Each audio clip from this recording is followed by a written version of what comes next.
This is the front end where we're going to see the Gemini API calls in action. To make this a possibility, I've enabled the Vertex AI API on the Google Cloud platform.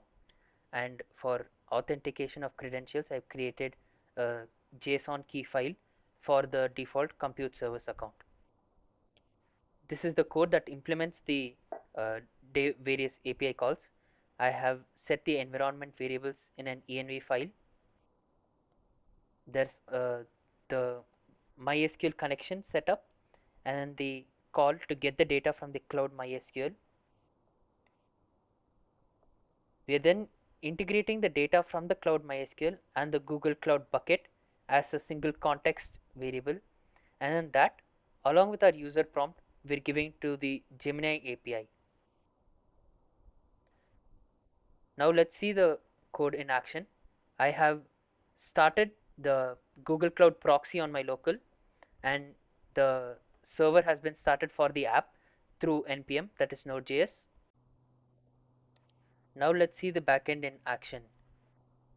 We are going to give a prompt, suggest a good TV, and we're going to see how our shopping assistant uh, helps the user in this aspect. We have two API calls in our network. One is the pre-flight, and then we have the actual fetch.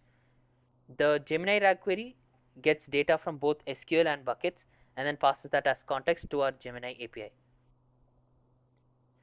Now the response returned by the Gemini API is about a product that's there in our product catalog, the 4K LED TV. Let's consider another case where the user wishes to upload an image along with their text prompt. Now here we can notice that our image is also being uploaded.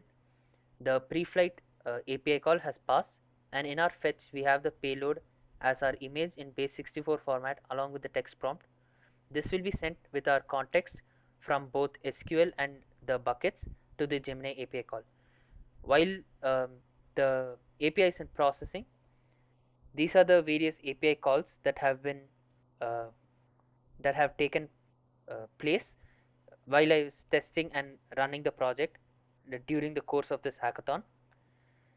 Here we have the various API calls for the Vertex AI API, and this is where I go to check the various logs to see if the API calls have passed correctly or not.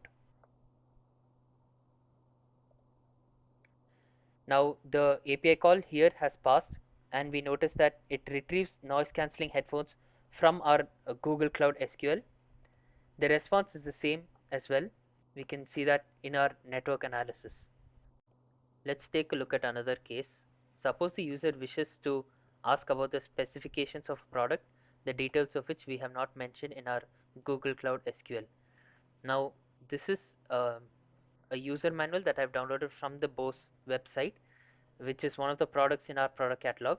And on the 15th page it says that we need to download the Bose Connect app in order to connect our headset. This is another manual that I've downloaded from the Sony website for a different headset in our product catalog, and here it says that the headset complies with IMDA standards DB00353. Now the user has asked about both of these to the Gemini API, that is our AI assistant on the shopping platform, and we can see that for the connection to the Bose headset it says that we need to download the Bose Connect app. Now both these PDFs are stored as unstructured data in our Google Cloud bucket, and for the IMDA standards it says that the wireless stereo headset complies with IMDA standards DB00353. So now we can see that our Gemini API is able to read context even from structured data, unstructured data, as well as the images uploaded by the user. This brings us to the end of our demo session. Thank you once again for giving us the opportunity to take part in this hackathon.